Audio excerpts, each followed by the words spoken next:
What is going down, everybody? We have an extremely eventful show planned for you today. And of course, we have Jordan Elliott from Niners Nation joining us. Jordan, how are you doing today on this beautiful Monday? I am fantastic. I am rebranded. I am a new man. I am tired of quarterback discourse, and yet it continues. So, all in all, I'd say things are going pretty good. Absolutely. Let's talk a little bit about some of the rebranding, because now that I think about it, I still think I got your old Twitter handle on the stream we just popped out. Tell the folks about the rebranding that we got going on here. So I changed my @ because I had been pushed by some people. For those of you who didn't know, my @ before was Splash Cousin. I am a huge Warriors fan. When I first made my Twitter, that was the name I opted with. I changed it because I had gotten some good advice from people who are much more successful than I am about in this field of journalism that I'm pursuing. And they basically were like, you need a more professional @ that has your actual name in it, and you need to grow up. So as much as I was reluctant to do so, I finally did it. And maybe subliminally, it was them losing another game that they should have won last night. I've been at the boiling point with these dumb Warriors losses all season. So maybe that was finally the push I needed. But yeah, this is a new league year, new me. So we'll see how it goes. Absolutely, and hopefully, maybe the change of the name will signal a potential movement for the 49ers. Who knows? All we can hope for at this time. Also, too, if you guys are just hopping in, make sure you smash that like button. Also, I have another request. Our good friend here, Jordan Elliott, is starting his YouTube page. I just dropped the link in the chat. Make sure you shoot him a sub. Let's get this boy to the moon, because he's got fire takes, and we're going to get into some of those fire takes right now. Jordan, let's start at the beginning of today, and let's see where it leads us, because today, when we all woke up, we saw the report from Mike Florio and Pro Football Talk talking about how the San Francisco 49ers had an offer of 2 second-round picks on the table for Jimmy Garoppolo. Let's keep it right there in a vacuum. When you saw that, what was your initial feeling, and what was your thought process when you saw that report came down? I saw it last night at, I think it was like 1:30 in the morning, because it went out at 4:30 a.m. on the East Coast, and I saw Mike Florio in the byline, and I'm like, kind of not knowing what to expect, because a lot of times when I see Mike Florio's name, it's usually something kind of negative in regards to the 49ers. Like, I hate to put it this way. I don't know Mike. I'm not, here to judge his work. I just know that there's a synonymous relationship with trashing the 49ers and Mike Florio. So I was kind of like, this feels odd, to put it plainly. Like, I'm like, this doesn't seem like something that has a lot of validity to it.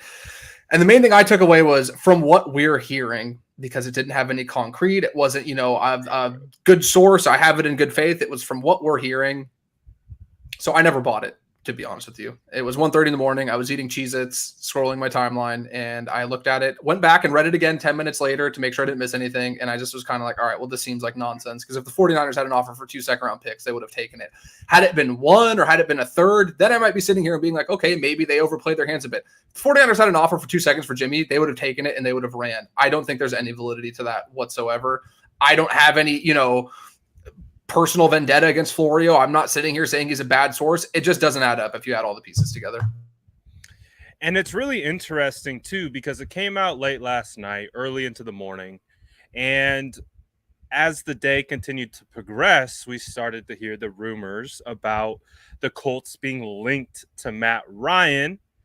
Of course, we know the Colts have been heavily linked to Jimmy Garoppolo. I think you and I would have both have agreed, leading up until free agency, that we felt like, it feels like the Colts, 49ers, Jimmy Garoppolo, they seem like great trade partners. Do you feel like Florio kind of dropped that in the timing of that? Do you find that to be interesting at all? We got a little bit of tinfoil hat on, but do you find the timing of that report to be dropped being something to just look at a little bit differently? No, not really. I mean, Florio has kind of gone out of his way to kind of dump on Jimmy any chance he gets. So, and the 49ers. Yeah, and the 49ers. So it's kind of like, I don't think that there was this like planned thing where it's like, oh, they had the offer for 2 seconds, and then here's Matt Ryan only going for a third. Because again, it all comes back to what you want to read into things. And to me, the second I saw from what I'm hearing, I hear a lot of things all the time, and you'd be shocked at how few things end up actually being true. And that's, just kind of how it goes doing this. When you get people talking and you hear things and stuff gets said, it very rarely comes from a source of, it's very rarely a concrete source, basically, is the best way I can put it. I'm trying to be as respectful as possible because, again, I have no reason to believe that Mike Florio went out and did this on purpose with any malicious intent. It just felt like something where it just was clickbaity, to be honest. And hey, I'm not here to get into another man's pockets and tell him how to run his own website. If it worked, it riled up the 49ers fan base. Like, it kind of worked, Yeah. I just don't think that it was ever. I don't think John Lynch would have turned down 2 second-round picks. Again, like, there's just the way everything was worded. It doesn't seem like something that has a lot of legs to it. Absolutely. And the main talking points today have been the moves and or lack thereof moves regarding the San Francisco 49ers.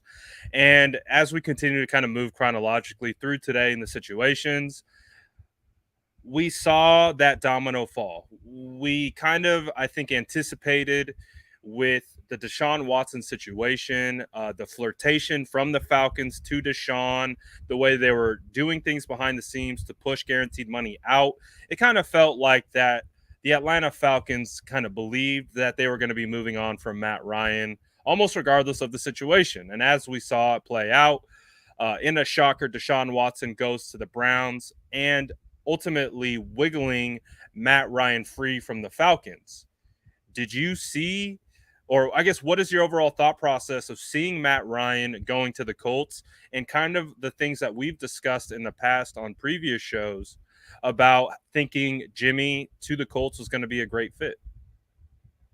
I just think it makes more sense for the Colts. I think Matt Ryan's a better quarterback, and I think that he offers them a greater chance of competing for a division title and maybe making a run through the playoffs in a really, really loaded AFC conference. I think that a lot of the stuff we said about Jimmy was still true. He would have fit well with the Colts. This was before it was a possibility that Matt Ryan would be available.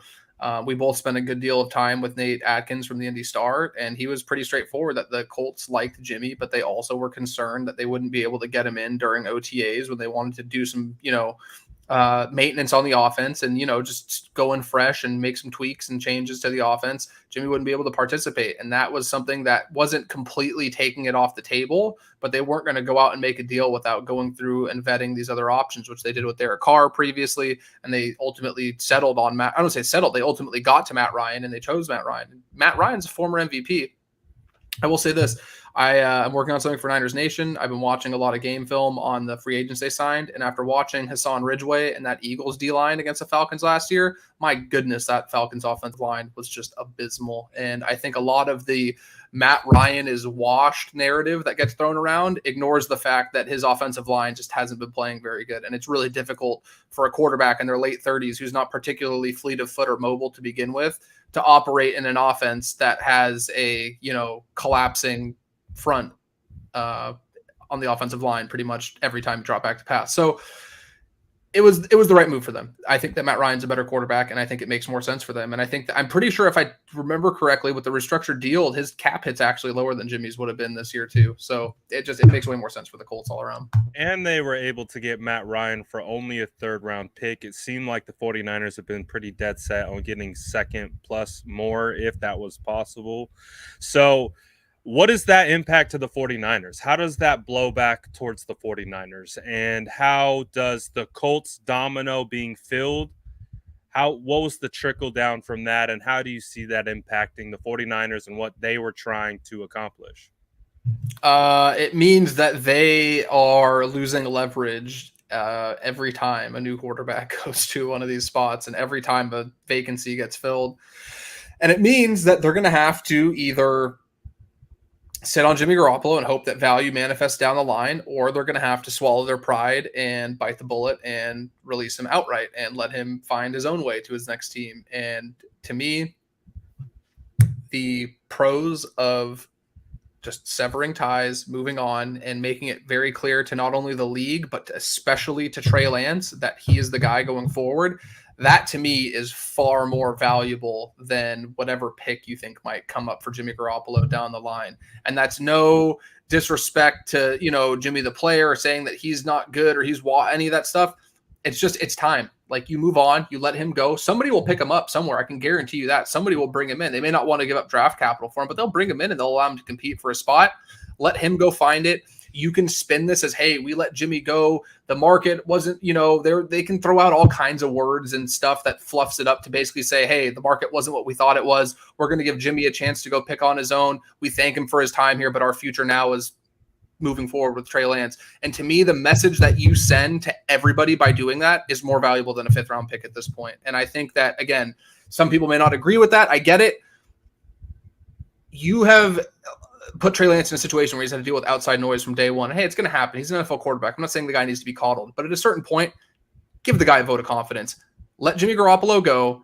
Let Trey Lance know he's the guy. It's a win-win all around. Like, the alternative, the fact that that's even a possibility is what's really infuriating at this point. Like, it seems to me like it's just common sense, right? Like, it does. It does. I mean, because at a certain point, we're not playing Madden, right? These are real humans with real feelings, and they want to feel like the franchise that spent an exorbitant amount of picks to go get, I want to feel like I'm the guy maybe for 2 seconds. 2 seconds, is that too much to ask? So I hear you 100%. What are your thoughts on the Saints immediately filling their quarterback hole with Jameis Winston, and then the Falcons coming out and paying what they paid Marcus Mariota? Is there any chance that those two teams are open at all for additional quarterbacks, or did the door get slammed shut on the Atlanta Falcons and the Saints in regards to a potential trade partner for the 49ers? I think they're two different scenarios. I think that New Orleans was a 5-2 team with Jameis before he got hurt. They looked like a team that was destined for the playoffs. And I think Jameis Winston, as much as he has been prone to turnovers, went number 1 overall for a reason. He has good arm talent, and I think he's somebody that looked pretty good in that Saints system. He ideally gets to start the season healthy and has a number 1 receiver in Michael Thomas back. Makes sense. And then in terms of Atlanta, like, that Atlanta team's bad. Jimmy Garoppolo is not putting that team into contention. Godspeed to Marcus Mariota if he's the guy to get the job done. I think they're more focused on the Bryce Youngs and CJ Strouds of the world and focus towards that 2023 draft and the crop of QBs coming out next year rather than winning games this year. And I think the fact that they gave Mariota got $9 million a year. It's nothing to scoff at, but that's definitely not something I would, a 2-year deal for $18 million doesn't really signify that we're going to build this up around Marcus Mariota. It's just kind of a stopgap. But you also don't have to give up draft capital. When you're in that kind of rebuilding mode, the last thing you want to do is give up draft capital for a quarterback like Jimmy Garoppolo, who probably isn't going to vault you over the top. Maybe they felt, Deshaun Watson had a level of talent on the football field that could maybe convince a team that he could be the guy to take a team like Atlanta to 9-10 wins and maybe a playoff spot. Jimmy's not that dude. And I want to reiterate, I was one of those people that thought that the 49ers would have moved Jimmy by now. I took a lot of heat for saying they'll get something. There's value there, and there very well could be. But the more and more this goes on, to me, the value of whatever you get isn't worth the constant circus and commotion that comes with keeping him on this team. And I just think it's better for everybody involved to cut bait and move on. I can sit here and admit I was wrong. I thought a deal would have been done by now. I thought somebody would have given up something by now. And I understand this, like, oh, be patient. Something could come up.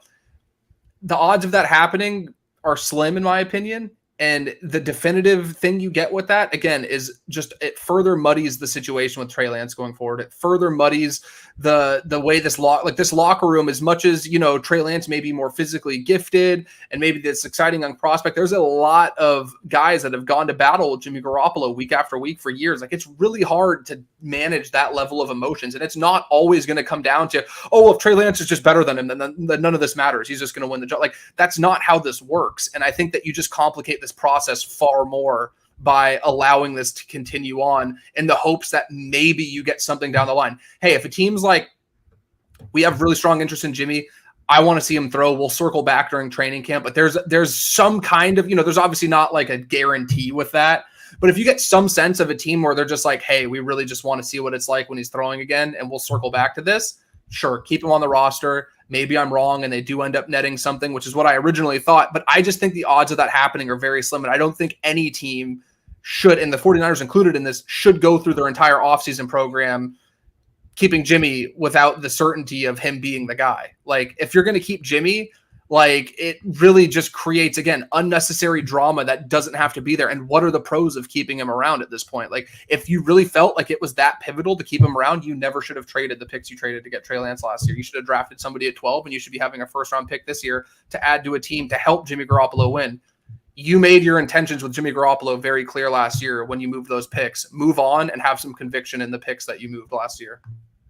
Absolutely. And I think that's a big portion of, at least from trying to get a sense of a pulse of the fan base, is they just want clarity. What's going on? Where's the finality coming from the Jimmy Garoppolo saga? Because it felt like, okay, we were going to get a move maybe that first week in free agency. And, I was with you too, talking about how, hey, pump the brakes. Let's get some assets in return for Jimmy. He's a starting caliber quarterback, maybe not mid, anything past mid-tier, but there's a value that exists for a player like that. Let's wait. Let's see how everything materializes, and let's get something for this guy. He's put us through quite a bit of stress, whether you're talking about the 49ers or watching them, depending on which boat you land in, but he has caused a considerable amount of back and forth, and it would be great to get something in return. Do you think Deshaun Watson and that situation where he became available on that Friday completely ruined any plans that the 49ers had in regards to getting the compensation that they wanted? Because I think we saw the Browns being a potential option. Baker's out. Who's going to go to the Browns? We were hopping into Brown spaces and listening to Browns reporters, and they're rationalizing Jimmy Garoppolo being a great fit in Cleveland potentially. And then Deshaun goes to Cleveland. Rattles free Matt Ryan. Ryan goes to the Colts. Two of the top destinations for the 49ers. Do you feel like the Deshaun domino really messed up any potential plans that they had or were trying to conceive? I think the entire offseason did, to be honest. I think that this was an unprecedented offseason in terms of quarterback movement that we've never seen, and we probably won't see again for some time. And so this is my whole outlook, is I can't fault the 49ers for not predicting that Deshaun Watson would move. I don't think anybody thought that Matt Ryan would move. I think a lot of people didn't think Russell Wilson would move. I don't think a lot of people thought Baker Mayfield would get moved. Like, there is a ton of unprecedented transactions that have gone down in the last couple weeks, right? Like, there's a ton of movement that I don't think you could really go in like, well, this is our plan B and C if this all happens. Like, I'm sure there's rumors and stuff going around, but I don't think anybody confidently can say that they knew all these things would happen this offseason.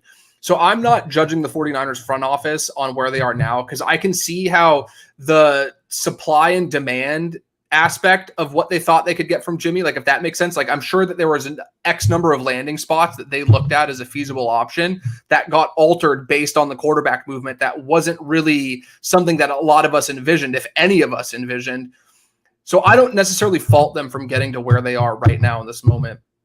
Where I would judge them is how they pivot now moving forward, knowing that, and how they go from here. Because from here, again, you can hang on to him. Maybe you get something from him. I was just on Rob Shue's show, and I said, hey, Carolina, if I'm Carolina and I'm Matt Rule, I'm on thin ice. I need to win games now. I would much rather try and win games with Jimmy Garoppolo than Sam Darnold. I think Jimmy Garoppolo has proven to be a more consistent, more reliable quarterback than Sam Darnold at the NFL level. So yeah, sure, there's a scenario that exists where they can still get something for him. And hey, even if it's a pick next year, if you get a 3rd round pick next year for him or conditional or whatever, like, yeah, it's something.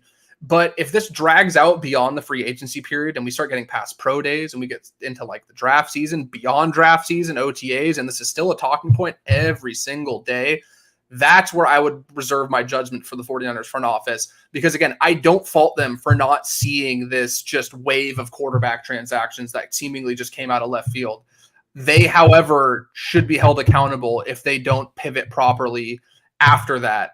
And that's where it'll be really interesting going forward. Because again, I'm not saying they'll get nothing for him, but if we're talking beyond the draft, that to me is where it creates needless distraction and you just need to cut bait and move on. For now, there's no problem. I don't think there's any issue with him staying on the team. You could still sign free agents. I don't think there's anything necessarily wrong with that, but it needs to not get to a point where it's like Trey Lance feels like his OTA reps are a formality because Jimmy simply can't be out there throwing. That to me, I'm not saying that Trey Lance isn't built I think in fact Trey Lance has proven he's built to handle a lot of the mental duress that comes with being a quarterback and outside noise. But at the same time, you made an investment in this player, and more than just building an offensive line and adding skill position guys and having a good offensive scheme, like there's a mental element to this too. Give the guy some support, give him some sort of action beyond your own words that shows you're the guy going forward. And the longer you keep Jimmy, the less likely if I'm Trey Lance, I'm going to believe you telling me that I'm really the guy you have faith in. Who, Jordan? It feels like he could go in a bunch of different directions. I mean, it feels like he could go in so many different ways. But let's take a step back and talk about what could potentially happen right now. Do you think there is you hit on it a little bit? Do you think there's any likelihood that the 49ers can still trade Jimmy Garoppolo before the draft and get decent return on him? Or do you think they've just run out of suitors? Yeah, like I said, Carolina to me makes the most sense because they need to win now. They swung and missed big on Deshaun Watson. They've been after Watson harder than anybody the last year and a half based on everything that's been reported. That was a pretty bad kept secret, you know? Yep. And Sam Darnold just isn't that good. Like Jimmy Garoppolo, for whatever you want to say about him, hey, teams win football games with him starting at quarterback, and that's an appealing option when your alternative is Sam Darnold. I'm not saying Jimmy's going to go in there and win 12 games and win an MVP, but again, if I'm Matt Rule and I'm sitting there and my job's on the line, I would have more faith in Jimmy Garoppolo doing that than Sam Darnold. And they're in a weird spot where they had a top 5 defense last year. They have Brad's favorite player of all time and Brian Burns. They have DJ Moore. They have a great receiver. You know, McCaffrey Get will him, probably John be back Lynch. and healthy. Get Brian Burns right now, or I riot out front of you guys. They have a decent team, and at a certain point, like I know they want some kind of results. And, you know, looking at that NFC South, like, yes, Tom Brady's back. That's going to be a little difficult, but, you know, you don't know what you're going to get from New Orleans. They have a lot of turnover. Who knows how Jameis comes back? Atlanta looks like a 2-win football team next year on paper. And I hope that's not a soundbite that comes back to bite me really badly next year, but they look like it at this moment. If I'm Carolina, like Jimmy feasibly could get you into the playoffs. And at a certain point, you need some equity as that franchise. You need, like, again, I understand 49ers fans are kind of jaded where they're like, well, Super Bowls are the ultimate goal. For a lot of these teams, just getting to the playoffs and having a chance to, you know, win a game or two in the postseason is a big deal. And if you're Carolina, it does make sense to me to do that. But now the question becomes, like, you gave up all these picks for Darnold in the middle rounds. Is San Francisco comfortable taking like right now, if Carolina called the 49ers and they're like, hey, we'll give you a 2023 third round pick that's conditional that turns into a second if Jimmy plays 75% of the snaps, I would drive him to San Jose Airport and wish him well within 30 minutes. It would be a no-brainer for me if I was the 49ers. I don't know how realistic that is, but I think that there is a scenario like that where the pick is next year and it's conditional based on playing time. But again, that's better than absolutely nothing. And it's not about, you know, like sitting here and, you know, oh, he's not worth anything. It's just like at a certain point, you have to have somebody to want to take it from you, right? Like if you have a commodity, somebody has to buy it. You can't just sit around and hold on to something forever. And if nobody wants to buy it, what's the real tangible value, you know? So at this point, when all these other starting quarterback vacancies are getting filled, you have to have some kind of wiggle room. And if the 49ers stubbornly sit on Jimmy and they hold on to him and they don't get anything for him at the deadline or at training camp and they pay their backup quarterback $25 million or 27, whatever he's due, it doesn't look great from an optics standpoint. And it looks much worse than just cutting bait and not getting draft capital in return with net. So we'll see how it plays out. I still think I believe they would get value for him. So I'm not saying it's impossible that they don't. I'm just saying that I have much less belief that it's a foregone conclusion that they'll get something for him. Like you've been there with me along this a lot, Brad. Like I've been saying, like they'll get something. He's a starting quarterback. They'll get something. But yet every time a vacancy opens up, it's another quarterback going there and another team passing on the opportunity for Jimmy. So I can't sit here with that same confidence and say that I know for sure they're going to get something. Like, it has to happen. Like, I wouldn't surprise me, but I can't look you guys in the face and tell you that from the bottom of my heart that I believe that 110% the way I did a week ago. Do you think the surgery is becoming more of an issue? Again, we've heard, as you've mentioned, from Indianapolis that the quarterback being available in OTAs was a big selling point. They if they're going to have a guy come in, they need to build continuity starting in the spring and transition that into training camp, as opposed to getting fresh start right into training camp. And both you and I have covered training camp, and we can say training camp, they're getting ready to play. There's not a lot of install, crazy. They're doing installs daily. But in regards to really slowing it down and getting someone new acclimated, they're rocking and rolling. So clearly that has been an issue. Do you think there's an issue with the surgery and how it's viewed outside of the building? Yeah, there absolutely is. And that's another area I was wrong. I just assumed like, hey, like they wouldn't have got this surgery if they felt like it was going to hinder a trade or they thought that it would really alter the market. I think it's become pretty clear that it has. And I think that that's something I have no problem sitting here and saying, I got that one wrong. I assumed that it wouldn't have been as big of a deal. And I think it's been I didn't pretty think it was much going to confirmed. be a big deal either. Yeah, I think Indy pretty much came out and confirmed that they didn't like the fact that they wouldn't have had a quarterback that could have participated in OTAs. And I'm sure there's plenty of other teams that feel that way. And maybe I'm not too familiar with the injury and the rehab process. I'm not a doctor, nor will I pretend to be. Maybe there's something where a month from now, there's more clarity in how the rehab process goes, where even if he's not passing an outright physical, a team feels better moving, something for him. So I think there's a timetable where it's acceptable to, kind of hang on and maybe things change. I just think if you drag this out into the summer months and this turns into a situation where it's, like I hate this whole like, oh, competition breeds this and competition makes things, iron sharpens iron. Like, no, dude, like at a certain point, like we did this last season, like you need to move on and cut bait. It makes no sense. And the longer you keep Jimmy, the more and more people are going to question why you did what you did to move up for Trey Lance. And it creates needless speculation. And I understand, like, believe me, I've been one of the big proponents of like, hey man, like the 49ers front office is going to do what they're going to do. They're not going to care what fans think or care about this or that.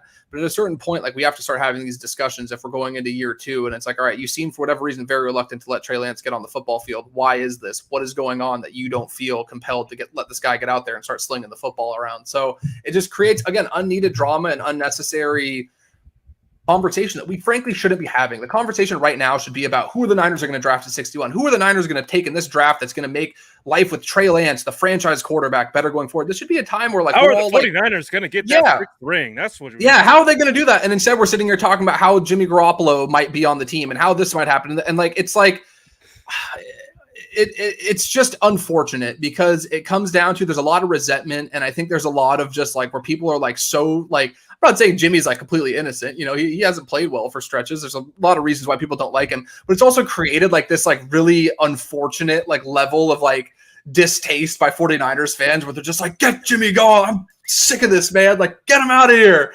And like, I don't feel like that would have like if there was a clean exit, it would be, I'm sure there's some people, I understand there's people on both sides of this. There's some people that would still get their jokes off and, they're not big fans of Jimmy, but it's making it almost where like you resent Jimmy Garoppolo for this, even though he's not really the one that's doing this. I feel like, like he's just kind of like, there and the surgery stuff, none of us have the full details of why it happened or when it happened. Maybe he does have more of a part in this than I am privy to now, but it's like, dude, just cut bait at a certain point and move on and understand that, hey, it's how like it's like what's that saying, like, is the juice worth the squeeze? Is whatever draft compensation you're getting back worth dragging this out? And you know what, the 49ers front office might have an idea that it is worth it, and they might have an idea where they're going to get that second or third round pick a couple months from now, and if they do, they're going to look really good and all the panicking will be for nothing. But at the same time, I also think that that's like I'm as optimistic as they come. Anybody who follows me knows like I'm a glass half full kind of guy. That's even beyond my comprehension of like just blindly being optimistic and having faith, because it just, if you look at the facts, it doesn't add up, right? Like at a certain point we have to be like, hey, maybe they just misjudge. I think people get so caught up in them misjudging Jimmy's value, which sure, it's possible. I think they just misjudged how this QB carousel would go. And I think everybody kind of did. And I think even as recently as like everybody thought Watson was going to Atlanta, and all of a sudden Cleveland comes swooping in with a record-breaking guaranteed money. Like none of us really knew how this was going to go. The quarterback market. Yeah, so nobody really knew how this was going to go. There was no blueprint for it. So I completely understand kind of being here and like letting the dust settle and not being in a rush to just cut him right now. Again, up until the draft, don't think it matters. When OTAs roll around, if he's still on the team, that's when it starts to become an uncomfortable distraction that I think is unnecessary for the 49ers, for Trey Lance, for Jimmy, for fan. It's a no-win proposition for anybody at that point. So it just doesn't make sense to me to keep him around that long. I agree. And let's clarify that even a little bit further, because there are fans right now, cut Jimmy tonight. We want to see Schefter. We wanted to come across our Twitter. The 49ers have released Jimmy Garoppolo. And that's not necessarily what you're saying right away, right? Yeah, no, and I'm not saying that they have to, but hey, if that's the difference between them bringing some guys in, they're like again, it's all about, is the juice worth the squeeze? That's the saying I will keep coming back to. If you think sitting this out and getting something back in return, guess what? If you get that return a couple months from now, you can ultimately stand on your laurels and be like, hey, we knew what we were doing. We had a plan. We had patience. And I think that everybody would be pretty happy with that for the most part. Sure, some people would complain that it took too long, or they'd rationalize that that's why the 49ers didn't get, X amount of free agents. But if they still get back decent draft capital for him, I don't think it really matters. The problem to me is if you hang on to him and you hang on to him and you hang on to him, and then it turns into this thing where it's like, well, we budgeted for this, and, we've had injury history in the past, so we might as well keep him around. And then you start having the situation where you create this needless speculation where it's a QB competition, or it's, like this is your like worst case scenario, right? Is that like Jimmy wins out that job, and then the whole speculation is, why can't Trey Lance beat out the guy that they traded all these picks to, replace? Or Trey Lance wins the job. This is your best case scenario. Trey Lance wins the job, and then you have a year's worth of stories about how Jimmy's getting paid $27 million to hold a clipboard on the sidelines. So again, it comes back to like, where is the value in any of this? Who is winning from any of this? And I'm sorry, I don't think keeping Jimmy at that cap hit is worth, because I'm fully there for the whole, like, hey, if Trey goes down, it's always good to have a good contingency plan. It's not worth sinking $27 million into your backup quarterback spot. And that to me is the best case scenario when we're talking about narratives at this point. And like, hey, narratives don't matter if you go out and you win football games, but I'm sorry. Like I've defended them, sticking with Jimmy and getting the NFC Championship game, but you can't go into this just being like, oh, well, the narratives don't matter if they win with Jimmy, and if he comes in and they like, dude, if that was the case, don't trade 3 years worth of first round picks to get Trey Lance.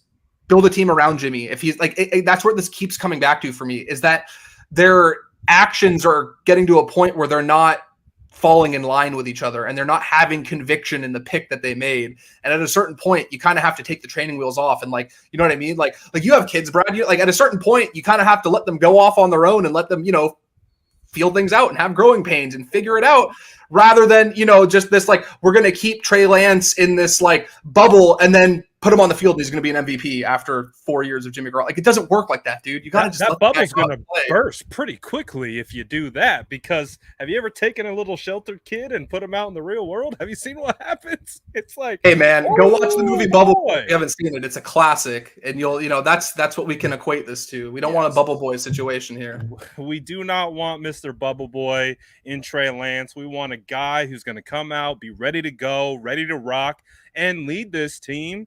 And admittedly so, a young kid, 21 years old. The bumps and bruises will be there. It's not a question of if, it's they will. But guess what? That's where he's going to learn. That's where he's going to become that franchise quarterback, in that area where it is a little dirty, where there is a little bit of a bruised knee and maybe a chipped tooth. That's where he's going to learn, hey, I can't do that anymore. And I got to be a little bit more crafty and a little bit more have just a better thought process overall in regards to what he's going to do. So we understand there's going to be bumps and bruises along the way. So I'm going to pull the chat in for the first time on the episode. Shout out everyone who's vibing with us. Make sure you're following Jordan. Again, his @ is new, but the content is still fuego. So we got the new @ right here. Make sure you're following the boy on Twitter. Again, writer for Niners Nation. And we're going to drop the link again at the end of the show, but he's got his new YouTube page, so make sure you tap in there. We got to figure it out, chat. We got to figure this out. What is the deadline to trade Jimmy Garoppolo? I want to know. Is the deadline passed? Do we still have a date that we could push this to? I want to see what you guys think in the chat. Drop it. When is the deadline that you are setting that Jimmy Garoppolo needs to get traded? And I will ask the same question to my guest here, Jordan Elliott, because we've been talking about it. We've been dancing around it. But let's get a little bit more definitive, Jordan. If you, again, I call you GM Jordan for a reason. If you got the GM cap on, you're running the 49ers. What is your deadline hard date of getting a deal done before you just cut bait and tip your cap and say, thank you for the memories, Jimmy. It's Trey Lance season. The first day of OTAs. That's when this can't go on any farther. Up until then, I could justify it. I could be somebody that will, take the stance of, hey, let the team, they have the equity. They deserve a chance to wait this out, feel this out, whatever you want to call it.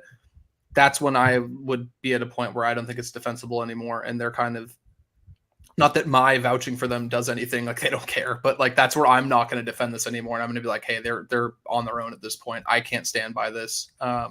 I do think too, I want to say real quick, I've seen the chat's been going, they've been going hard at each other in there. It's been a war zone in that comment section. So shout out to you guys. It's been very entertaining. I've been trying to multitask and, talk and listen to Brad, but I'm watching you guys go at it in there. It's that's one thing.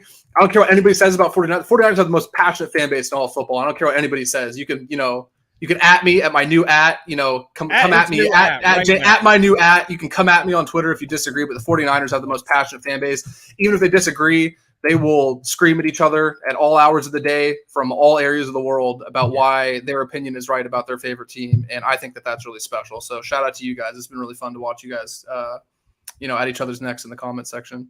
Absolutely. And I will take this opportunity to let you guys know that my chat is still broken. So I'm watching the chat through the live stream. Hey, Coach, what's good, Coach? I see you dropping the super chat. Just want to let you know I cannot pull it up, but I appreciate you sending the super chat over. Me and StreamYard's going to throw hands after this, so I got a bone to pick with them. But the coach says the best spot for Jimmy is Carolina. In his opinion, I think we would agree. Where else is he going to go at this point? Are there any other options available other than Carolina? No. Coach is always like, man, I feel like Coach and I are just always vibing on the same wavelength. I feel like Coach never misses, and he, again, did not miss on this one because, sure, Houston, his old personnel, Nick Caserio, I forget what his exact, he was like VP of player personnel or player personnel director or something in New England when Jimmy was there way back when. So there's familiarity, but Davis Mills is pretty good. I think Davis Mills for a third-round pick was pretty promising. And I think he's somebody that, I would much rather see what I have with Davis Mills than give up draft capital for Jimmy Garoppolo right now. And then, barring injury somewhere else, maybe Seattle. But again, if I'm Seattle, I'm like, dude, I've had a front row seat for this for 5 seasons. I'm not trading draft capital for him. Like if I'm going to be bad, I might as well be bad with Drew Lock and be really bad and end up with a top pick next year. So Coach is right. Like, where else is he going to go, man? Like, to me, that's the only, kind of option at this point. And it's going to turn into this like stare down, like bluffing match between, back to the memes. Yeah, because like Carolina, like needs to get better than Sam Darnold. If they want to have any hope of competing or doing it, if Matt Rule wants to save his job, he needs a better quarterback. And Jimmy Garoppolo is much more appealing than any of the options that they have out there to win right now in this moment. Unless I say that with quarterbacks flying off the shelves left and right. So maybe another really good quarterback is available all of a sudden. And I look like an idiot in 2 days, which wouldn't be the first time. God. But Jimmy looks like the most appealing option for them. And the 49ers have made it no secret. Like they're trying to get rid of him. So at a certain point, like just agree on a conditional pick, get this over with. Let us please talk about something else. I have, I want to talk about draft picks. I want to talk about Trey Lance. I want to talk about the defensive line and how Deebo Samuel is a superstar. Like, there's so many fun things to talk about, and we're talking about Jimmy Garoppolo still, man. It's almost April 2022, and we're still talking about Jimmy Garoppolo, dude. I want to talk about this offensive line. I want to talk about the holes that we need to be filled, potentially going after targets, who we can get, where we're going in the draft. I want to be talking about how we make these trenches great again with, Lake and Tomlinson heading out of town, and we don't know about the health of McGlinchey and other things. And that's what I want to be talking about. But, hey, here we are. We're talking about Jimmy Garoppolo still. And you had mentioned that you think OTAs is the target deadline. I would kind of agree with that. If you had to put a drop dead target deadline for Jimmy Garoppolo to be on this roster, I would agree with you. I would say it's up until the first practice of OTAs, even that morning. If he's still on the roster and you're still trying to get something done, yeah, maybe. But I agree. I think OTAs has to be the drop dead. If it was up to me, I would say I would look at the draft and say, if the draft was over and we still had Jimmy Garoppolo on our roster, quarterbacks have been drafted, rosters have been filled out. At that certain point, I would have a good sense if quarterbacks are going to come knocking for Jimmy Garoppolo. At that point, I'm not waiting for an injury to occur to then be like, oh, here we go. For me, it's that sweet spot after the draft up until the OTAs. If you want to keep them together up until OTAs, that's fine. But if you're not getting a deal done during draft weekend in Las Vegas, everyone's there. You know who's really going to be going after a quarterback. You see which quarterbacks get drafted, and still there's not a suitor at a certain point. Probably best time to cut bait at that point, right? Like, because like you've talked about, what is the point of keeping Jimmy Garoppolo on the roster other than just creating more controversy amongst the fan base, controversy amongst media, and then the narratives, and we know how narratives spill out of control. So it does feel like we're in that same boat, but that goes against about what a lot of people are saying, just cut him right now, right? And we think we're still holding on a little bit. I think both Jordan and I agree that the 49ers, it's not going the way they wanted it to go and or planned for it to go.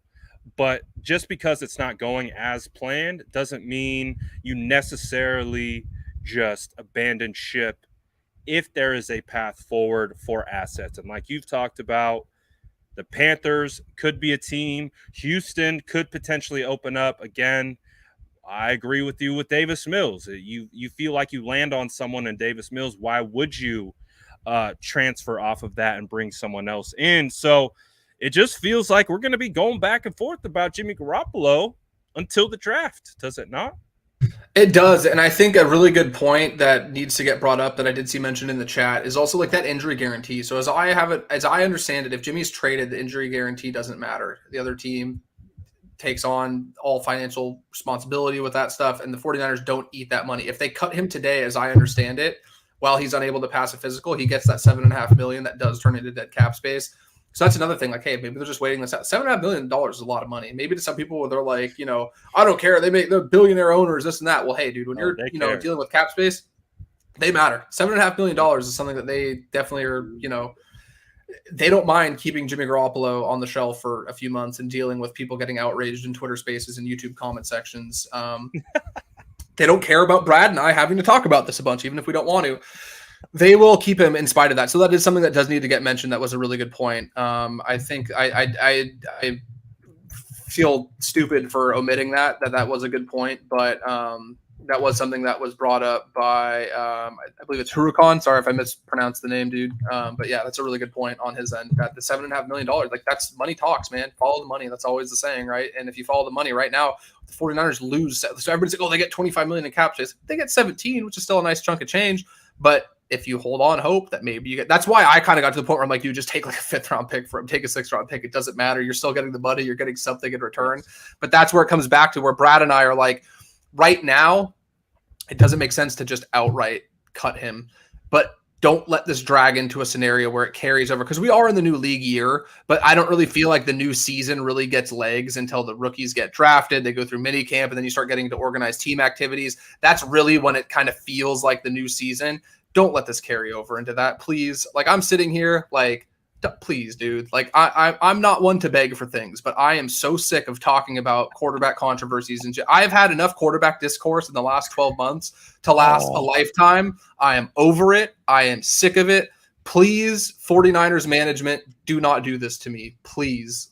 Dude, the discourse has been going on 24 months, maybe, like 32 months if you in some circles. So yeah, it's a situation where I think we want to get to the bottom of it. We want to understand what's going on. And Matt Maiocco put out this tweet today to maybe try to help us understand. And this is what he said. Matt Maiocco said, "Why haven't the 49ers traded Jimmy Garoppolo? Question mark. Who wants to make an investment, draft capital plus money, again, the money to get his contract off the books, in a quarterback who won't be able to throw a football for at least 3 more months? Question mark. There's no part of me that believes any team has made an offer to SF." So, Jordan, how would you interpret that tweet in regards to what Matt Maiocco is essentially trying to say here? Matt Maiocco is the person that covers this team that I think is the closest thing to relaying what's going. Like, I don't want to say, like, I take nothing away from the other people that are on the beat, but Matt Maiocco has generally been the guy that's going to relay what's going on with the team at a given time, and has been doing so for 25 years now. So I think that he saying that, it kind of comes across as like a very candid and upfront approach where he's, basically saying, I don't think they got this, but I think it also is kind of like, no, there wasn't a 2, second round pick offer that we got and rejected. And I don't think it hurts I'm not saying they asked him to say that or they pushed him to say that, but it doesn't hurt the 49ers PR to, have somebody come out and be like, no, I don't think that they didn't, or that they got an offer that they didn't in turn accept and take, which would have been a very good offer. So I think he's just kind of calling it how it is. Like, I would agree with him. I don't know necessarily that there haven't been any. Well, so this is the thing. Formal offers and discussions are 2 totally different things too, right? Like, a team could be sitting there and a team could be like, hey, so what about Jimmy for this? And you speculate until you formally submit an offer. It's not really an offer. So I think Maiocco probably could be 100% spot on with that a team hasn't made a formal offer, but I don't think what he's saying, and again, I'm not sitting here trying to mince his words around, but just from my perspective, I don't think that there hasn't been a team that's been at least entertaining it and engaging in discussions, engaging the price, and engaging in some sort of negotiation. Like, there has to be some kind of dialogue happening. But yeah, maybe he's right. Maybe there hasn't been a formally submitted offer, and that wouldn't surprise me in the slightest. So I think, again, a lot of it just comes down to when Matt Maiocco speaks and he says something with that much, emphasis and that much, like listen, because the guy is he was asking questions, but it was like matter of fact, like, this is what it is, right? Exactly. And again, he's to me, he's somebody with the seniority there. He's earned that respect. And there's a lot of great reporters on the Niners beat. So I don't want to say only listen to Matt Maiocco, don't listen to anybody else. It's not true at all. There's a ton of great people that cover this team. But I just think Matt Maiocco, with his seniority, tends to be somebody that is very plugged in. And when he comes out and says something like that, I think based on the respect he's earned in this field, it's worthy of all of our attention to give those words great thought and place great weight on them. Absolutely. So with this scenario playing out, and clearly 49ers like seemingly in a holding pattern, what's the next step here? What do they do moving forward? How do they keep signing free agents? Can they keep signing free agents, or is there a reality that exists where they are kind of stuck because Jimmy is commanding a certain amount of cap and they can't make moves? What is your understanding, and what's your overall thought process on, are we just in a holding pattern with this team from making any additional moves because Jimmy Garoppolo is still on the roster? I think right now this is where, when you see that gif of John Lynch where it like pans across and he's like smiling on the sideline, like this is where they busted out. This is real John Lynch in the lab hours. This is where the 49ers front office is really going to make their mark, because they're not just sitting here with a bunch of cap space. This is where they're going to have to get creative. They're going to have to sell guys on coming in and being a part of a winning culture and maybe taking a more team-friendly deal or an incentive-laden deal. Like, I still think there's plenty of room to improve this team, and there's plenty of reasonable outcomes for the 49ers to execute that plan. Jimmy Garoppolo being on the roster with that cap hit makes it more difficult at this point in time, but I still don't think it prevents them from doing so. So this is where I think you'll start to see signings like the Odom signing, the Ridgeway signing, even the McLeod signing, where it may not be this big household name that everybody loves, but 9 months from now, we could look back and be like, wow, that was a great bargain, or this guy's making a decent impact, or he's a nice rotational player. And you need those on a football team. Football, more than any other sport, is so reliant on depth and having quality guys that need to step in for the simple fact that it's an extremely physical sport, and it's not a matter of if guys get hurt, it's when. Unfortunately, it's an extremely brutal sport to play, and while these signings may not excite you now, that could ultimately be the difference in them making the playoffs or not. Like last year, a guy like Odom, if he comes in that game against Arizona when Tart and Ward were both out, maybe he plays better than Tavon Wilson and Talanoa Hufanga in that game. And I'm not saying he's the difference between them winning or losing, but you never know. It's literally called a game of inches for a reason. So while it may not excite you now, just understand that a lot of these small depth signings you'll see, a year, $2.5 million, 2 years, $7 million, whatever. Like, yeah, I get it's not what you want to see when you get a headline pop up on your phone or you get a notification, but they need to build out the roster with a few more signings like that. And I fully expect it to get done. When you look at Ray McLeod, you talked about Odom, you look at Burks, and you look at Hassan Ridgeway. Now we know Charvarius Ward was the big free agent signing that was, going to take the cake thus far in regards to the entire class. But when you look at the other guys that have signed, and kind of piggybacking on some of the things that you've been talking about, when we look at the 49ers throughout the history, whether it's the regime under Kyle Shanahan, the regime under whoever the head coach was, injuries have been plaguing this team for some time. And so it does seem to make sense that if you are grabbing these solid mid-tier, have been there, done it, have proven they can be effective, doesn't that seem like they could be impactful later on down the road, especially if the injury bug pops up in any instance where these guys not only fill a role on special teams, but they also fill a pretty interesting depth role in case potential injuries come down the line? Right now in the chat, I know you guys are still arguing about Jimmy, but right now I want to see the little hand emoji. How many of you, when the 49ers traded for Jordan Willis in the 2020 season, got up and were extremely excited and were like, wow, here's an impact player. I'm extremely excited about Jordan Willis. I want to see how many people in that moment actually did that, because I guarantee you the number is very small. Jordan Willis went on to have one of the more important plays in the history of a very rich franchise's postseason history in Green Bay when he blocked that punt. The point I'm making with this is that, well, a lot of these signings on the surface may not seem like a huge deal now. That could end up being a monumental signing based on the impact these players make. Charles Omenihu, when the 49ers traded for Charles Omenihu at the trade deadline, people were kind of just like, another athletic guy. Maybe they get something out of him. Charles Omenihu had led the team in pressures and sacks, I believe, in that game in Dallas, and he worked a future Hall of Famer in Tyron Smith in a playoff game on the road and had an impact where you could argue if Charles Omenihu doesn't play in that game, the 49ers don't advance past Dallas. Like, they have a track record with some of these guys where I understand in the moment now, it may not seem like a great signing, or it may not seem like a big deal, and you're not going to get super excited about it. And I get it, but they at least have the equity, I believe, like this front office, who, when I say they, has the equity of at least allow this to play out. And hey, if we go through the season and they're 6-11 and a bunch of these guys end up not being good, and it's like, all right, well, they wasted money they could have spent elsewhere, this, and this. I totally get it. But a lot of these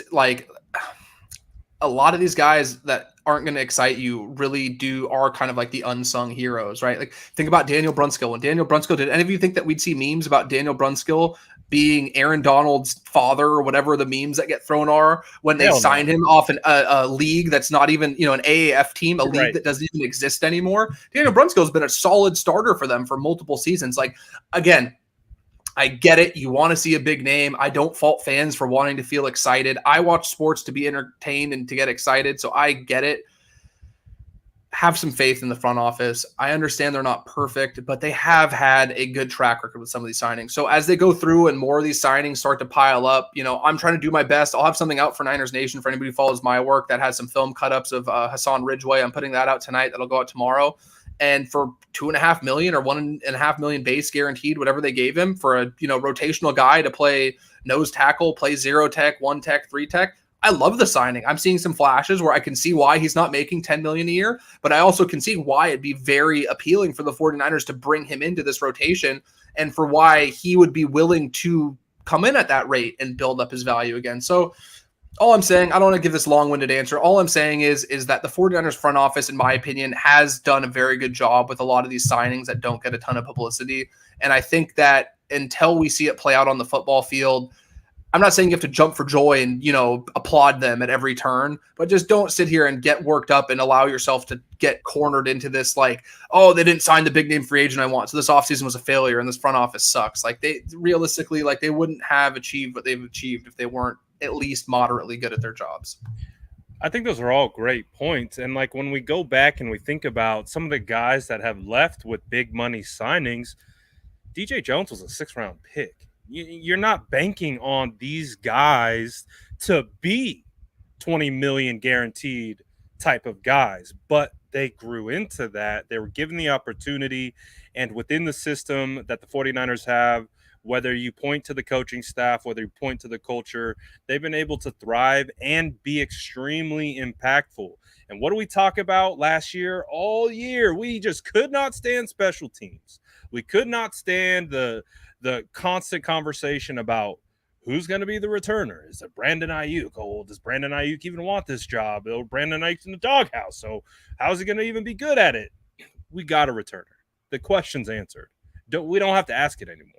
Ray McLeod looks like he can be very effective in this offense as not just the team as a special teamer, as a returner, but he could potentially be an impact on offense. So it's going to be very interesting to see how it all plays out. But I would assume you don't think that the 49ers are done adding in free agency, right? No, not at all. And, I forget if I said it on your live. I know we've talked about it a bunch. I think I said it last time I was on with you. Like, good teams don't this is my whole take on free agency, right?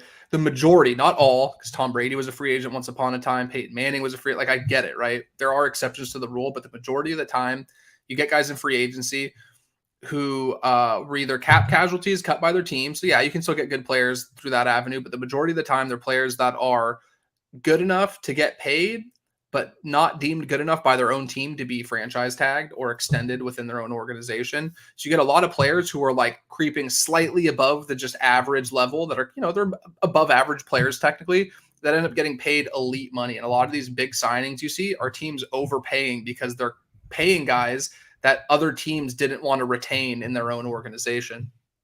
Again, there's exceptions to the rule, so please don't fire off one-off examples. I understand that it's not a universal thing, but like I posed this question in Spaces the other day, and I was like, when was the last time a free agent signing really tipped the scales for a team going all the way and winning a title? And, Tom Brady was what everybody said, right?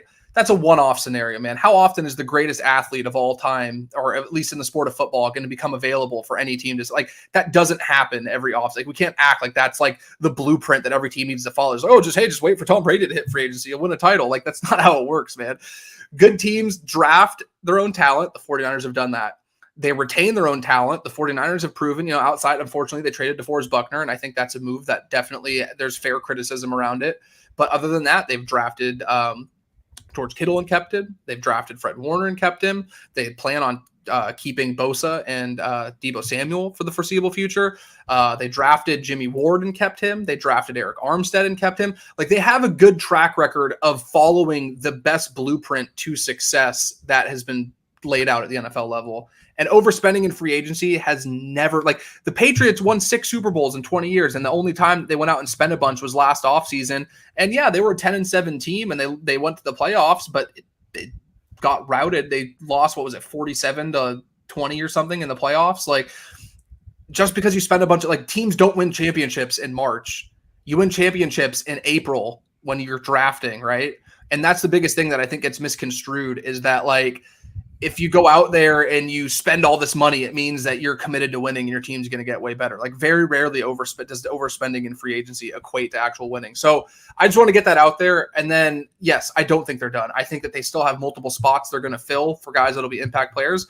And, you know, like, I would throw this out there. Like, a lot of people really want Stephon Gilmore. Stephon Gilmore hasn't signed yet. Does that mean he's any less of a player because he isn't on a team yet? Like, I don't think that it shouldn't just be this boxed in narrative where, like, oh, if your team isn't spending a bunch of money now, they're not good. Like, hey, if all these players that are still good that are available that you want haven't signed, like, where's the consistency with that narrative, you know? So again, it's just about patience. If this is the same thing a week from now, 2 weeks from now, sure, I think that it's totally fair to come back and visit it. But right now, like, come on, man, there's so much time left for them to make moves. Like, yeah, there's a lot of time.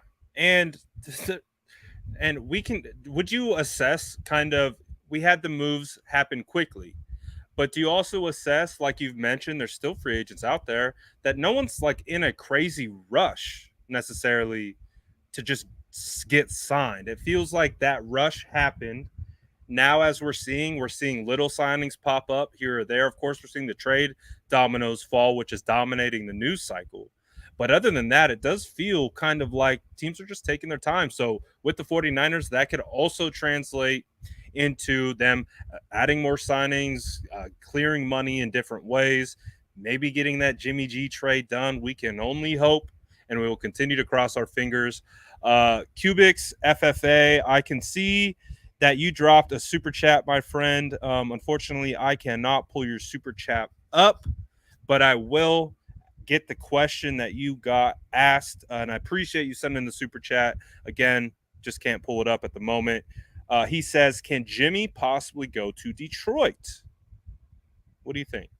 good God, for the people of Detroit, I hope not, man. Jimmy and Jared Goff on the same team. I don't wish that on anybody. That's just not. He said, good God, I hope not. God, I don't wish that upon anybody. So no, I don't. I don't think it's a possibility. But just even if it was, man. Again, I don't mean that with any disrespect, but I just think having Jimmy and Jared Goff are so similar that you're basically doubling down with the same kind of quarterback, and I just don't like. I can see that ending up being very infuriating for anybody that has to consume a product where those are your two options at quarterback.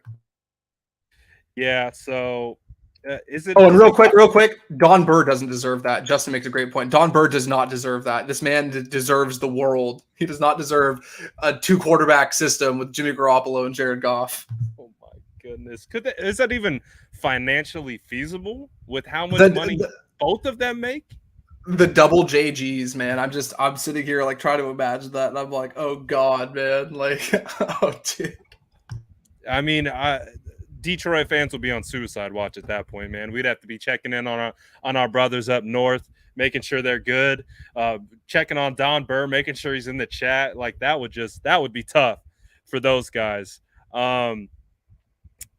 Here's a question from Coach. I just seen it pop up. He says, so how much of Jimmy not getting picked up yet is on John? Can we blame any of this on Kyle? My guy Kyle is always catching strays. Always. I mean, Kyle has a say in personnel moves, so yeah, like it's fair. You can say that some of it's on John, some of it's on Kyle as well. Kyle definitely has a say in a lot of this stuff as well, I believe. But like, I think ultimately it just really comes down to the fact that they had, this surgery. Like when John Lynch said that they were taken aback by the surgery and they weren't expecting the surgery, like it sounded like a very genuine, like, whoa, this kind of caught us off guard. It didn't seem like it was like a PR piece or, here's this on an index card, go up and say this so it sounds good. Like they genuinely, I think, were taken by surprise by it. And I think Brad and I both admitted we didn't think it would have been that big of a deal.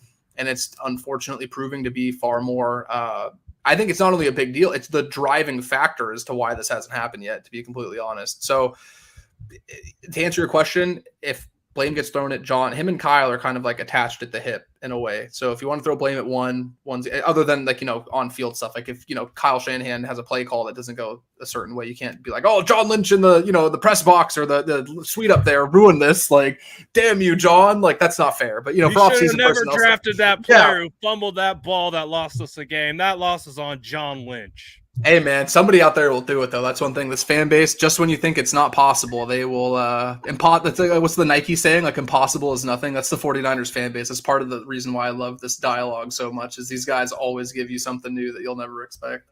Oh, my gosh. It's never ending, and it will continue to go, just like we'll continue to talk about the quarterback situation as we continue to head out.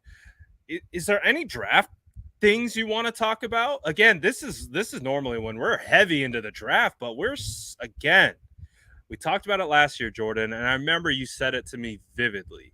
You said, man, this kind of sucks that we traded up to 3 because we don't get to talk about the draft anymore. We do, but in the sense of who are the 49ers taking at 3, and that's exactly what we talked about for months, was Trey Lance, Mac Jones, and Justin Fields, and that was it. Taking a step back, understanding we got a lot of second-round pick or a lot of mid-round picks. Is there anyone that you could give the people someone to get excited about coming up in this class? Maybe a prospect, anything to maybe just steer the conversation a little bit away from Jimmy Garoppolo and maybe on to, hey, we still got a lot of stuff to do. It's draft season, baby.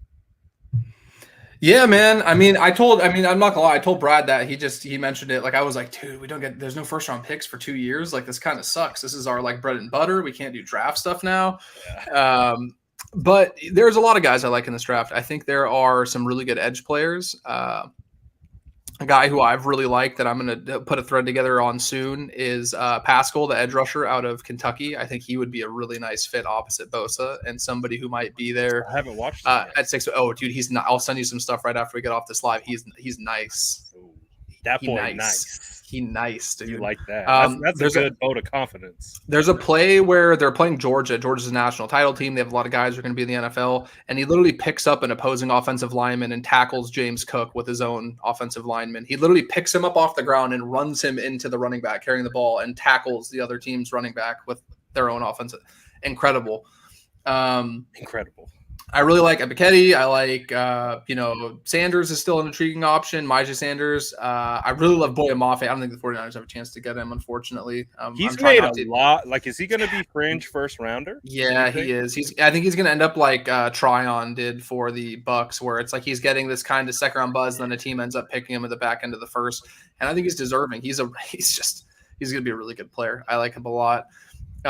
My favorite player is Leon O'Neal, the safety out of Texas A&M. I think he's perfect for if you're looking for to get younger at the safety spot and you need somebody to do a lot of the things that you asked Jaquaski Tart to do. I think that Leon O'Neal would be great.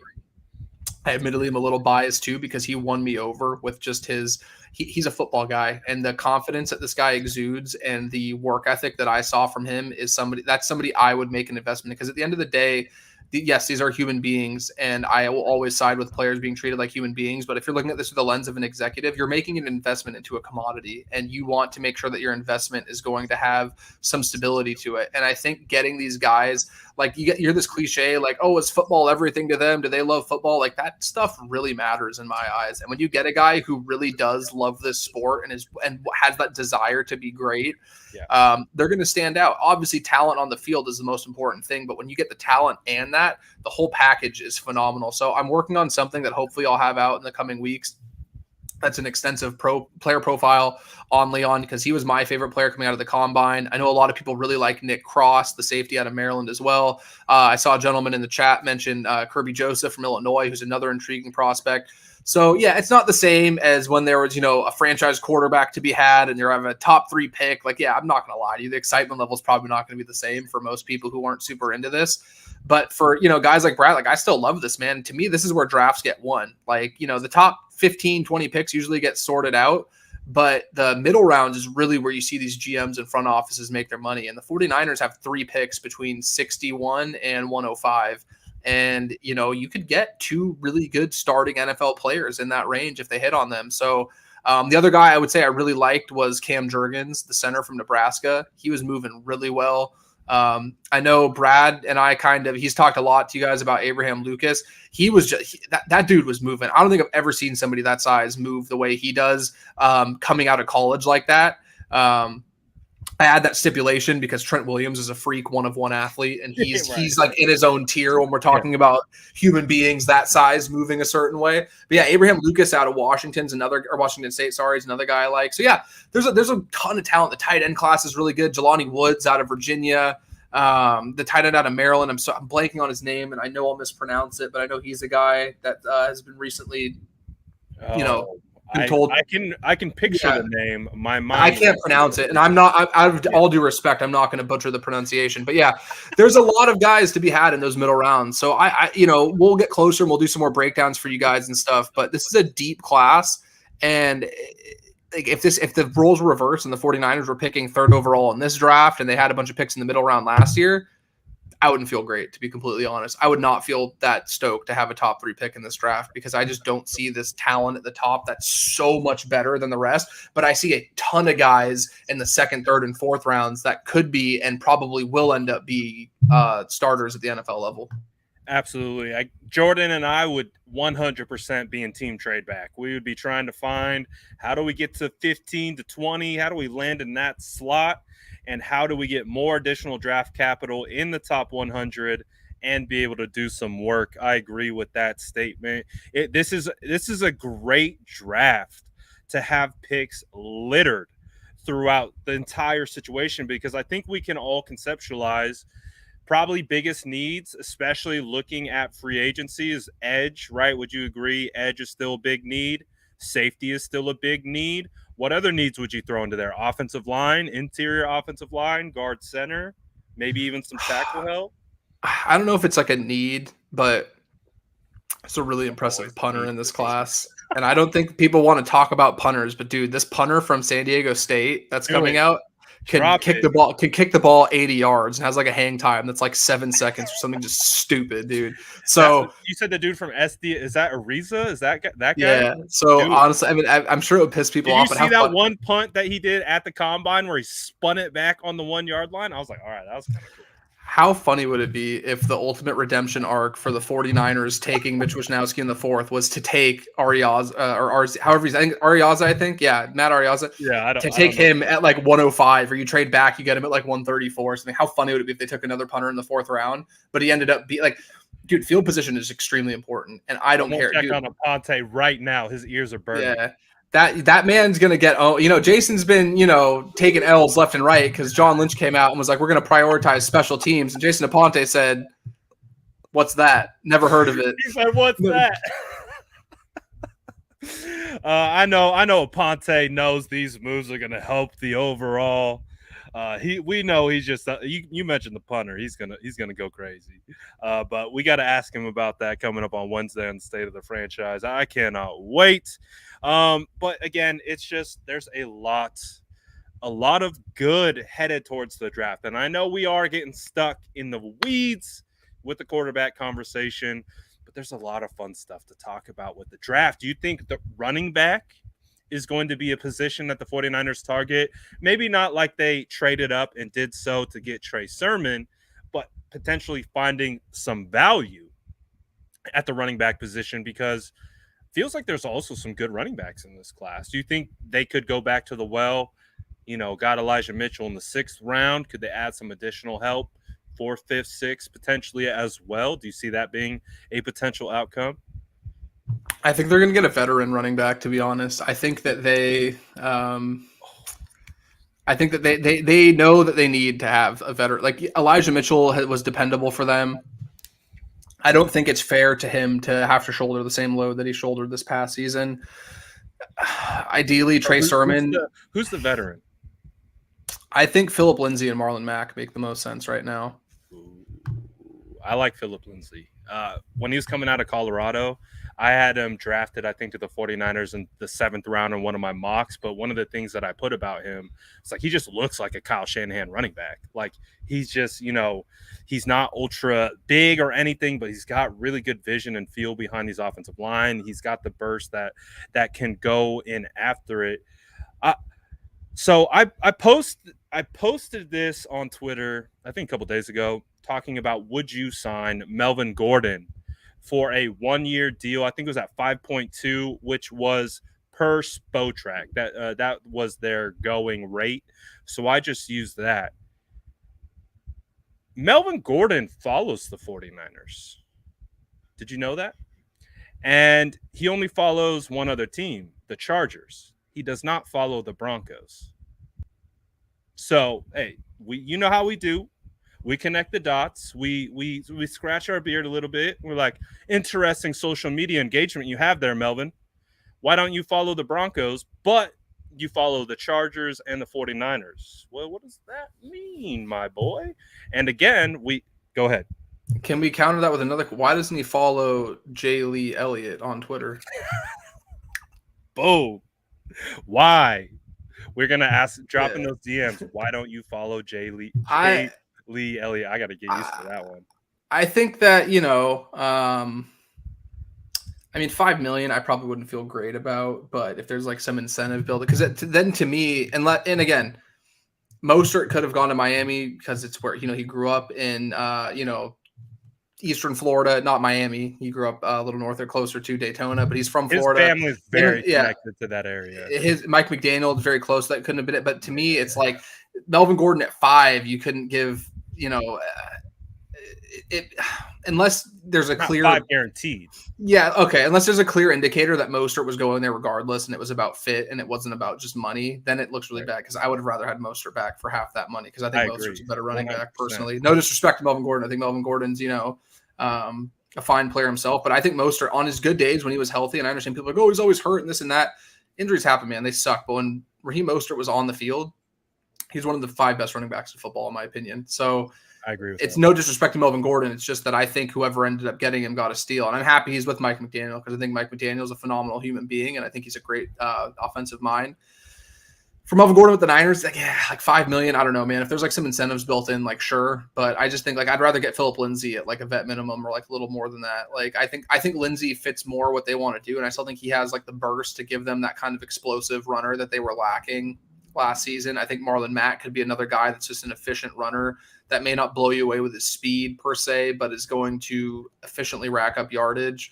I just think they need to do something that alleviates Elijah Mitchell having to carry 18 times a game next year, because I think that's, again, for what they got out of him, like he was a 6th round pick, they got tremendous value for based on where they took him. And I think based on what he was placed on his plate and based on what he had to do as a rookie, you can't like you came out on top as the team picking up a player like that gave you that kind of return. But I don't think it's fair to just assume that Elijah Mitchell is going to be this like number 1 back. And I'm not saying he can't do it. I'm not trying to throw that out there at all. I'm just saying that it's unfair to place that expectation on him after we saw that, 20 carries a game, like that's hard for, like, not everybody is, going to be able to pull that off. And I think that if they're taking this committee approach, get a guy that's a proven veteran that you trust that has run in a similar scheme. I believe Philip Lindsay was there when Scangarello was running a very similar offense in Denver. So I'm sure he's very familiar with a lot of the concepts they want to run, a lot of the blocking schemes. So, yeah, I would go with the veteran. Just and again, if they trade up for another running back, dude, I'm turning the TV off. I'm not watching the rest of the draft. Like no, there's no place for that. It was a terrible idea last year, and if they do it again this year, I'm done, man. I'm logging out. I'm mailing it in. I'm waiting. But hopefully the NBA playoffs are on. Then there's something else I can watch, because I will not watch a second more of the draft if they.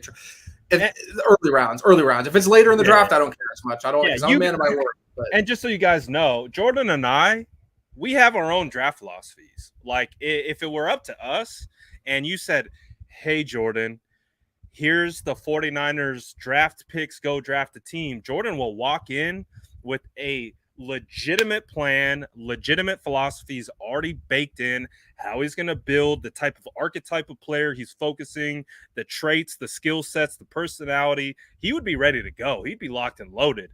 So part of that is we don't overextend on running back, correct? And I think last year was at least a bit of a lesson, maybe, well, TBD at this point, regarding Trey Sermon and the way they traded up to go get him.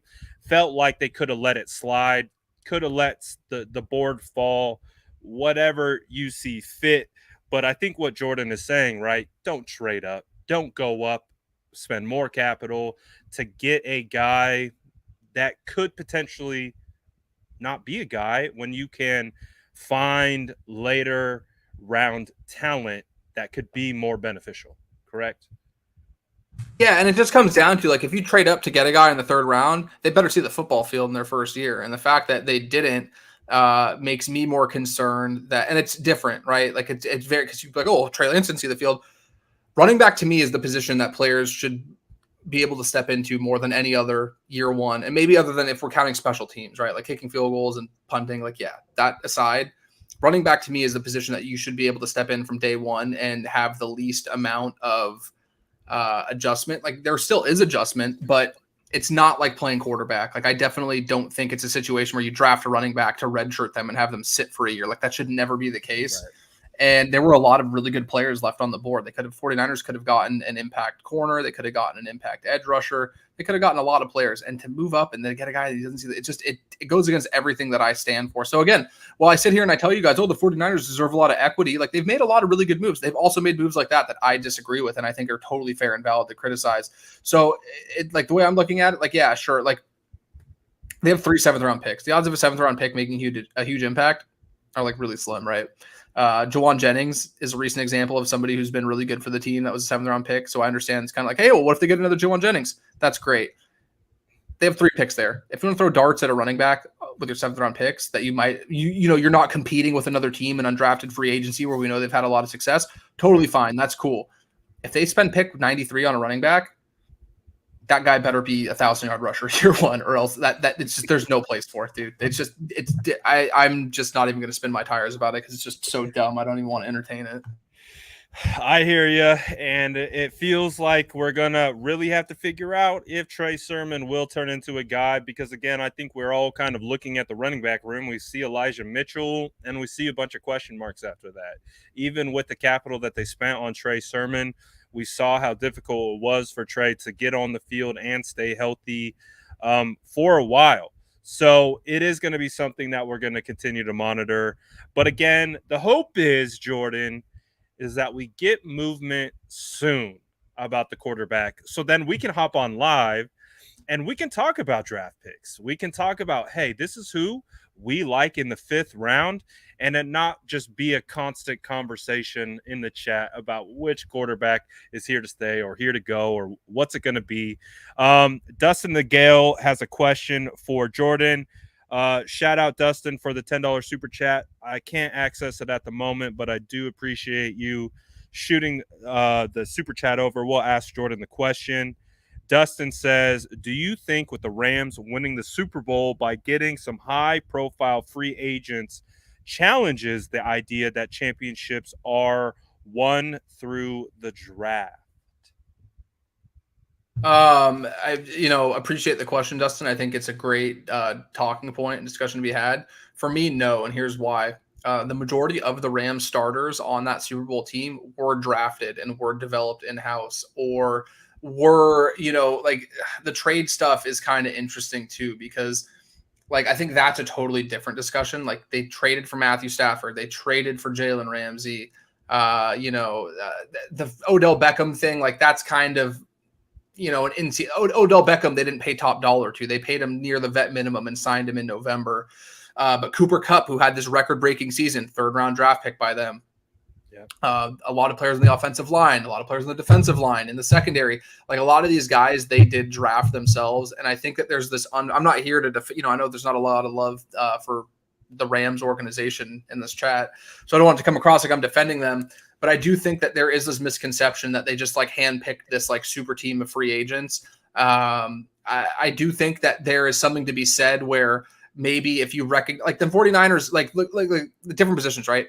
The 49ers gave up a 3rd and 4th round pick for Emmanuel Sanders. If they end up winning that Super Bowl, I would argue that Emmanuel Sanders played a huge part in it. I would also argue that they probably don't get to the Super Bowl that season if not for Emmanuel Sanders being there. Just like I think the Rams giving up a 2nd and a 3rd round pick for Von Miller is ultimately what vaulted them into that contention as a Super Bowl caliber team. I think they still would have been a playoff team. They probably could have maybe still done it anyway. But like, it's more about drafting that talent and then getting over the final, obstacle than it is like really building a team that is built through free agency. And I like for the Rams, like they don't have any like high profile free agents that they brought in this period that made a huge impact, in my opinion. Like again, Von Miller was a trade that they made midseason. Odell Beckham was a kind of fluky circumstance where Cleveland is just such a mess that they let a top 10 wide receiver talent go for nothing. And Matthew Stafford and Jalen Ramsey were trades that cost them multiple first round picks. So I definitely think that adding high profile names isn't something that I would, speak out against. And I think that, being willing to make moves for a proven commodity that you're willing, even when they trade first for players like Brandon Cooks and stuff that had a big impact, or Sammy Watkins, like I think that they found a formula that works. I just think that the notion that the Rams have only built this team through free agency or these big trades kind of takes away from the fact that they've also drafted really well. Van Jefferson had a pretty big impact on that team last year. Van Jefferson was a mid-round pick. Like, they've done a good job. Cam Akers didn't play much because of the Achilles thing, but he was another player they drafted who was really good. So while they are adding a lot of these guys through free agency and trades, they're also doing a really good job. Hey, we don't have a first round pick. We have to hit in the second round. We have to hit in the third round. And for the most part, they kind of have been. So, no, I don't think that really changed my mind. So I still think the draft is the best way to go about building a team. Because it feels like they built the core of their team through the draft. And then everything, once they had the core, they were able to shift some pieces around and they were able to get things done. Obviously, Matthew Stafford was a product of them trading one of their draft picks in Jared Goff. Now, clearly, they traded more picks, but they took a guy that they had selected and they used that pick to go get Matthew Stafford. So I'm also with Jordan. I agree. I still think the draft is where you build the core, and that's where you basically indoctrinate these players into the league through your culture, through your vision, and how you want to build. And that sets the tone and the core. When we talk about core, the locker room and how everything's built around it. Again, you can add Trent Williams into the 49ers locker room. You can add Richard Sherman's. You can add these types of players in, but the core was built through the draft for the most part, and they were able to continue to add pieces to it. So it's always, but it does feel like, Jordan, right? It's going to be a nice mix of both. It's not going to be one or the other. It's going to be draft, of course, but you're also going to supplement with free agency. Absolutely. And I think that's the thing, is like the 49ers are at a spot now where they have a couple holes they can plug through, these veteran free agent signings where they may not seem like a big deal now, but they could end up making a big impact. There's just nobody out there outside of a couple edge rushers. Like I'm not going to sit here and pretend like I don't think Von Miller or Chandler Jones would have made the 49ers significantly better. But outside of those two, there weren't really any players. The Jadeveon Clowney is the only one really left where I'm like, man, if they had him, that's, that's tipping the scales big time in your favor. There's not really like a whole like long list of players that I'm like, man, they're really much missing. Like they're really, not maximizing this window. They're missing out on these players. Like I think that, again, the real indictment will be, well, when this draft comes around, what are you doing at 61, 93, and 105? Like that's where you really have to make your, make your money, for lack of a better word. Right now in free agency, like I don't see like there being a like list of players that the 49ers aren't getting now that's preventing them from being, like I'm not sitting here like, why aren't the 49ers seeing what I'm seeing and going and getting this player, making the team better? Like, sure, there's some guys I like, but appreciate you, by the way, David. Thank you. I think that it just comes down to personal preference. And hey, there's a lot of players that we like watching. I'm a fan of the sport of football, and I know a lot of you guys are too. So yeah, I'm sure there's plenty of free agents where you're like, man, they'd be really good for the 49ers. But I don't sit here and say like this is what's ultimately preventing them from getting over the hump and winning a Super Bowl. To be honest with you, the thing that's prevented that is consistent quarterback play, and it remains to be seen if they have it now. But I'm ready to see if they're able to take that next step with Trey Lance. I think that's way more important than signing guys right now in free agency.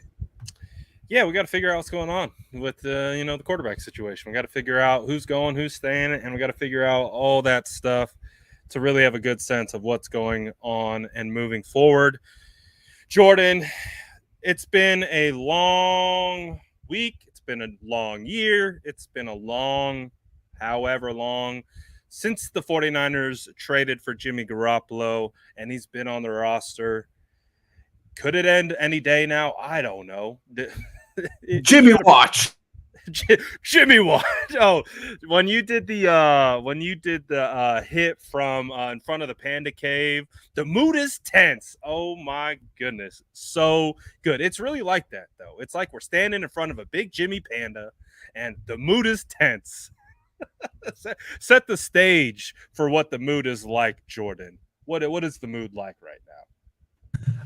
It's just like, I think everybody just wants the relief of having it be done. I'm there too, but hey, like the 49ers are making some good moves. We'll see how the next few days go. I think they might have another signing in the books.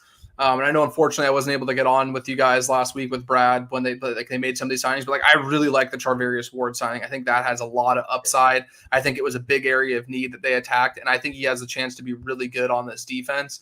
So I think right now it's just a matter of kind of trying to focus on the glass being half full. And I understand not everybody wants to hear that. Not everybody wants to operate that way. And if you don't, hey man, I respect the hell out of you for that. That's the beauty of this. We all have our own avenues to where we want to look at things, but there's a lot of positives to take away. And I personally would much rather focus on that and write about that than get in front of my computer and write a piece for Niners Nation every day about why Jimmy Garoppolo hasn't been traded and why Matt Ryan's getting traded and Baker Mayfield has suitors. And it's just going to drive you crazy, man. So, enjoy the Charvarius Ward signing. I'll try to get some stuff up on Ridgeway and Odom. I know they're not as heralded. McLeod had 30, he had 40, I think 39 receptions, 37 receptions. He's a guy I could see fitting into, this offense, not just as a return specialist, but as somebody that's a gadget player that could add some dynamism to this offense as well. So, hey, I understand it's not Chandler Jones, but it's something. And the thing I would end on is that there's a lot of teams like Jacksonville right now. Jacksonville spent more money than anybody. They have all these headlines. Would you rather be the San Francisco 49ers or the Jacksonville Jaguars right now? Ask yourself that. And that's what I kind of like the point I always come back to. Championships aren't won in March, because if they were, the Jaguars would be getting ready for a parade right now. And I just don't see that happening. We've crowned the Browns as the paper champions in the past. We have crowned the Philadelphia Eagles way back when they're bringing Nnamdi Asomugha and everyone into town. Oh, they won free agency. That means they're going to be the Super Bowl champions. They tend to flop more often than not for a lot of the reasons why we've talked about building through the draft. Sometimes, hey, championships aren't always bought. Sometimes they're built. So we'll see how it goes with the San Francisco 49ers. Again, tons and tons and tons of is there tons anymore? It just feels like everything's fallen. Now it's just like we wait, right? We're just waiting at this point, right, Jordan? That's the worst part. It's like watching watching the raindrops fall, or like sitting there by the window, just watching the rain come down, right? What do you what? There's nothing we can do, man. The we're Pablo just stuck Escobar meme, where we're just sitting there, off into the distance. And there's, like I said, there's plenty of stuff to be excited about. And again, I'm going to do my best to give some stuff for anybody who follows me on Twitter or reads my work at Niners Nation. I'll send some cut-ups that I make over to Brad so he can get them out to you guys too. They are. Remember that Albert Hainsworth signing? That one's in the rafters forever. That's terrible.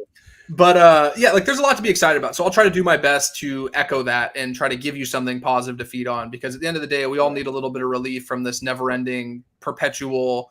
This Jimmy watch is driving us bananas, man, and I'm over it. I'm just I'm going to do it. I'm going to be as professional as I can, doing it. But I'm not going to lie, I don't sit here every day waking up like, oh boy, more Jimmy Garoppolo stuff, another quarterback. When I woke up and I saw rumblings about Matt Ryan going to the Colts today, and then that notification came across my phone, I just kind of had the deep if anybody, if you guys have seen Napoleon Dynamite, remember that deep sigh that he lets out? That's what I felt like. Just that kind of dude, I knew it was coming.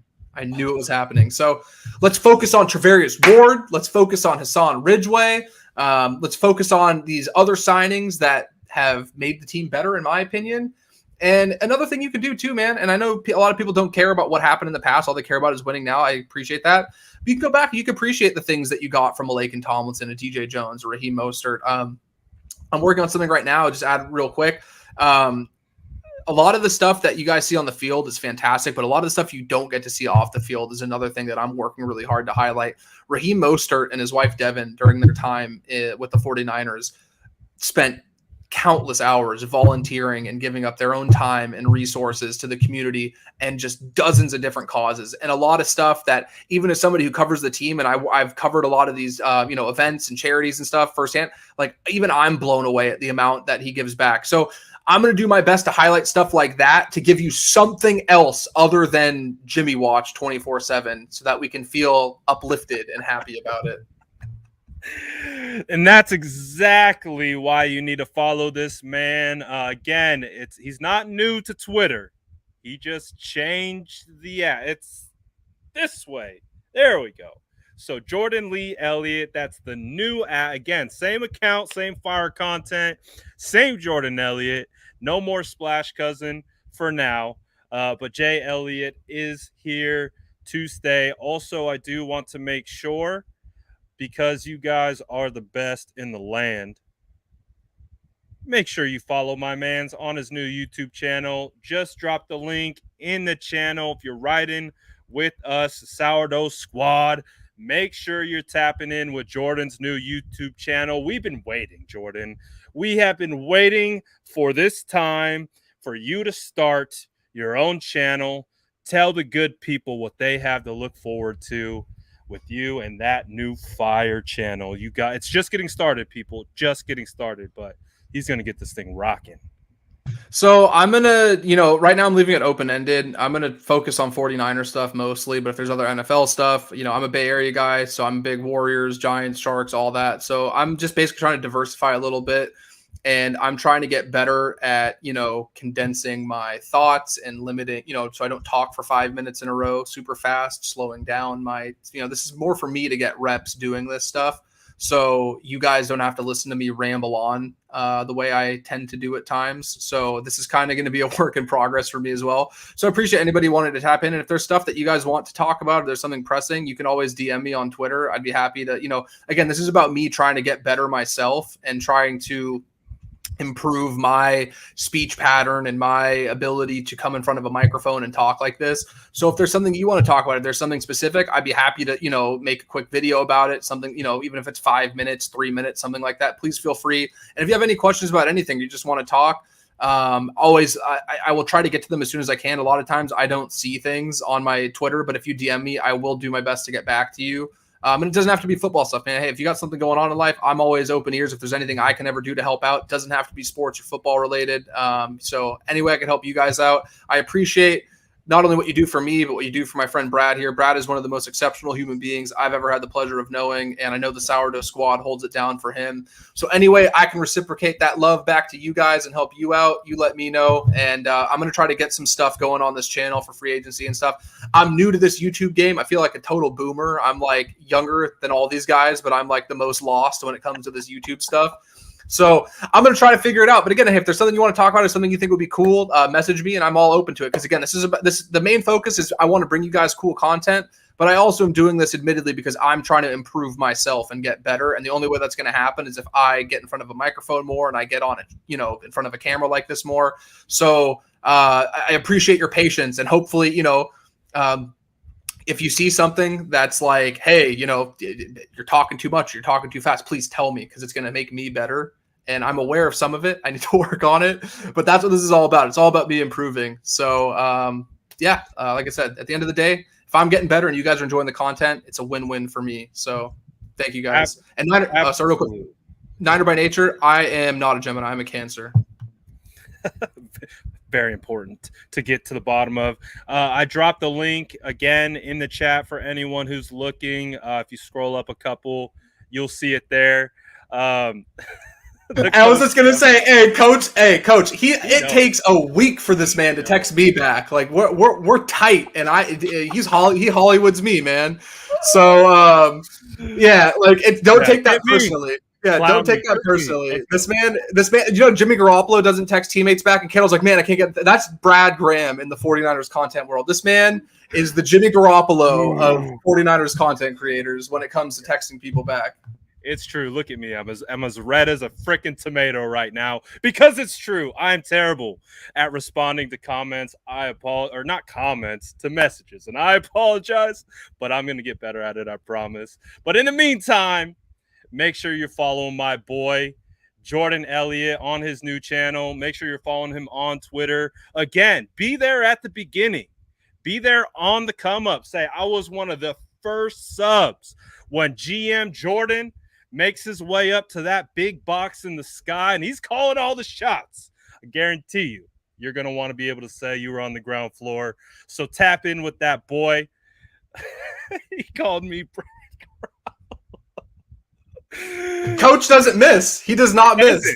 He does not miss. Good to see the coach around here, man. I miss that dude. I'm glad to see him pop up. I know he was grinding, taking care of some business on his end. It's good to see him back in these parts, man. Luke Luna, look, Luke's like, I was the 11th sub. Now Luke can say, I was Jordan's 11th sub. I'm telling you, get on that ground floor. You're one of the first 100. You're winning. So make sure you sub. Hey, Zeus said he was number 3. Oh, I also, too, really quickly, we're going to head out of here. Shout out Jordan for giving us about over an hour and a half of his time. My goodness, I apologize. You know me and this guy could go on forever if I don't look at the clock and pay attention. But I did want to give my mans his proper shout out because I couldn't give him a shout out earlier. I want to give a happy birthday to the man Jesus, the legend. The vibes are immaculate from this man, so make sure you drop a happy birthday in the chat for our man Jesus. Again, faithful OG SDS member. You gotta love it. Shout the boy out. Want to make sure he gets his happy birthday. Happy birthday. Happy birthday, Jesus. I hope you get whatever free agent signing or move you're hoping happens. I hope it happens just for you, my friend, because you are phenomenal. And I appreciate the support you've shown me. And again, how much you guys back Brad and the Sourdough Squad. This guy, let me tell you something. When we were in Indy, I don't think you guys understand how much work goes into this guy's post. So we get like content for something. I send out one tweet. I put my phone away. I'm just chilling, talking, eating food, whatever. This guy's on 2 phones at the same time, tweeting to 7 different social accounts, cutting up videos for you guys. Like I genuinely was sitting there like, oh my God, dude. Like I've never seen Brad in his element like this. Like this is wild. I've actually posted. Yeah, dude, it's insane the commitment this guy has. So I just hope you guys know that like he cares about you very much to put out the amount of effort that he does. And it's not as simple as just like, oh, you're typing words into your phone and clicking post. Like, no, dude, this guy is going above and beyond. So thank you for showing him love because I know he cares a lot about all you guys. Man, we got a big old love fest going on, and I freaking love it. That's the vibes of the SDS. Gotta love it. I appreciate you, Jordan, man. I really do. I really do appreciate Jordan coming on, and of course, make sure you sub to this man's channel because content's gonna be booming. I cannot wait. And eventually this quarterback situation will come to an end and we will hopefully be able to get a focus on something else. But in the meantime, we're going to be all over it. Tell them one more time where to sub, where to follow, where to read. So I'm trying to figure out because I don't have any videos yet. So I don't think I'm really in YouTube's algorithm. I literally just put this together right before I went on with Brad because I'm like, okay, it's time. Like I need to do this. So if you follow me on Twitter, I will put the link in my description in my bio so that you can just click on it. Maybe I'll make like a pinned tweet or something. I'll put something about it on Twitter so you can see. Unfortunately, so the channel's name is just Jordan Elliott Sports right now. I'm sorry. I couldn't think of anything that was like less generic and more exciting. I apologize for that. We have a really creative group, by the way. So if you ever need like a name, or something like, look, Justin already dropped the one in the Splash Squad. This group is very solid at coming up with very creative ideas. So if you ever need to crowdsource, this is a great group. Well, that's the thing. If you guys have ideas, like I said, anything, and whether it's ideas for names or if it's like, hey, I notice you do this when you're talking too much or you say or like anything like that, please send it my way. Again, the goal for this, on top of bringing you guys cool content, is for me to get better. And even if it's something as simple as like, dude, your name sucks. This is super generic. Like, you should change it to this. Stop being stupid. Your name sucks, bro. Yeah, your name sucks. Grow up and get a real name. Like, if it's something like that, tell me, dude. I'm all ears, man. Like I said, my DMs are always open. I'm not really on Instagram as much as I probably should be. Definitely not anywhere near as much as this gentleman to my left here, but I am on Twitter quite a bit. So if you have that, please reach out anytime. I'm new to YouTube. I don't know if you're able to do that through YouTube, but if you can, I'll try to check it. Again, this is all very new to me, but I am open to any kind of suggestions for names and stuff like that. And I will try to do something in the next couple days. So can give you guys something. So you're not just subscribing to thin air and having just a random, generic named channel with no content. So I'll try to figure something out. And I hope if Brad has time, I would love to have him on. I hope, Jason and I are also super close. So I probably would imagine he comes on sometime soon. I'm very fortunate to know a lot of really great people in this field. And if they are kind enough to give me their time, it'd be great to introduce you guys to a lot of these people. And it doesn't have to be just 49er stuff. Again, if there's something else going on in the world of sports, I'm going to try to do everything. And if there's something you really want to talk about, send it my way, because I'm trying to keep this a situation where I'm not like boxed into just 49er stuff. That's going to be the primary focus. But if there's something else, like, I love sports, man. This is what I love to do. Send it my way. We'll talk about it. And maybe I could have something where I have some of you guys come on. I want to hear what you guys have to say too. Again, I'm new to all this shit. I'm going to lean on the content creators who have been kind enough to have me on their channels that have been really successful doing this. I'm not gonna lie, for a while I was a little intimidating because I'm like, hey man, I got my own lane with this writing stuff, but I don't know if I can hang with the big boys out here doing this YouTube stuff. I'm like, I don't know, man. Like, we'll see. So yeah, anytime, let me know, and we'll figure it out. So again, my changed, so it's not just Splash. It was easy before, just follow me at Splash Cousin. It's J Lee. My name is Jordan. Lee's my middle name, so it's J Lee Elliott is my on Twitter now. I will put something up there as soon as I get off with Brad. And again, I greatly appreciate you guys helping, because I know it's extremely difficult to get into the algorithm and start building followers right off the bat.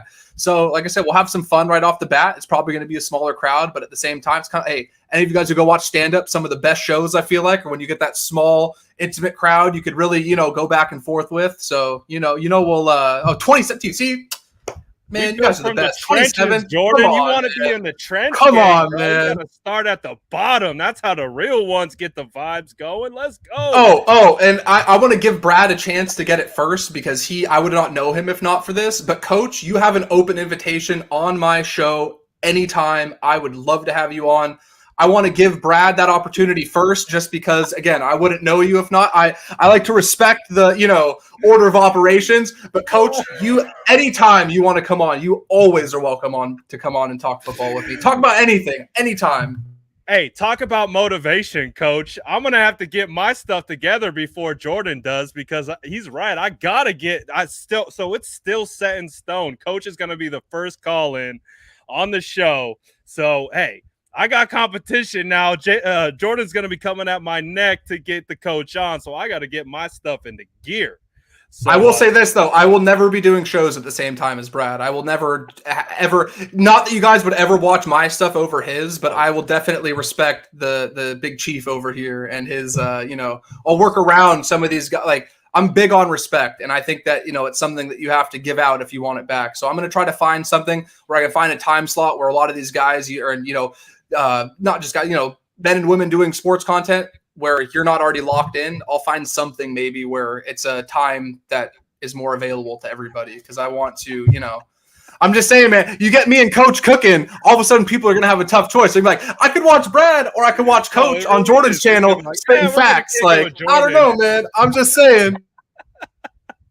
No, 100%, man. It's all love no matter. We want all the boys to thrive, because we couldn't be, our motto couldn't be like yeast we rise. Everyone rises. We're all rising together. So I'm super happy for Jordan to be able to branch out. I'm very happy for Jordan to be able to be taking this next step, because it's just the first step in the right direction, and this isn't going to be the final stop either. So make sure you're tapping in. Really, really excited for it. Thank you, Jordan, for hopping in. Shout out the chat. Chat was on point today. I know it started out a little rough, but I think we got it on point right there at the end. It's always a lot of fun. Appreciate you guys chirping me, man. It's a lot of fun when we can kick back this stuff back and forth to each other. It's been a blast. Anything you want to end on, Jordan? Any last comments that we want to get out here before we take off? Yeah, I mean, I don't want to like encourage commotion in your comment section, but this ready to go dude, who I assume is a Rams fan, is extremely committed. Like I've seen this guy posting for the last like 45 minutes, and he is just not giving in.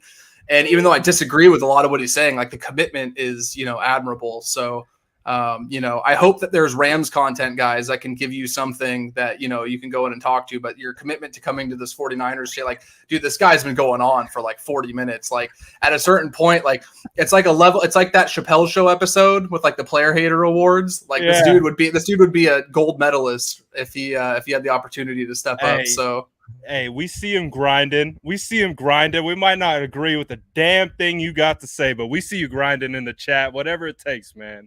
Whatever it takes. Make sure you go follow Jordan too. Do the same thing as I'm just kidding. We appreciate all you guys, man. This has been a blast, man. I always love talking football with Jordan. So we're gonna wait it out. We're gonna see what happens. And as you guys know, we're gonna be on this channel. We're gonna be on his channel. We're gonna be all over the place pretty soon. This little YouTube community that we got going is gonna be through the moon. So I can't wait. But until then, we got a lot to see. We got a lot of stuff to see play out. And so until then, we wait. Jordan, thank you so much for hopping on. I really do appreciate it. Hey, thank you for having me, man. Appreciate all the SDS as always. Smash that like button on your way out. Hit that sub on Jordan's channel. To the moon, baby. Appreciate you.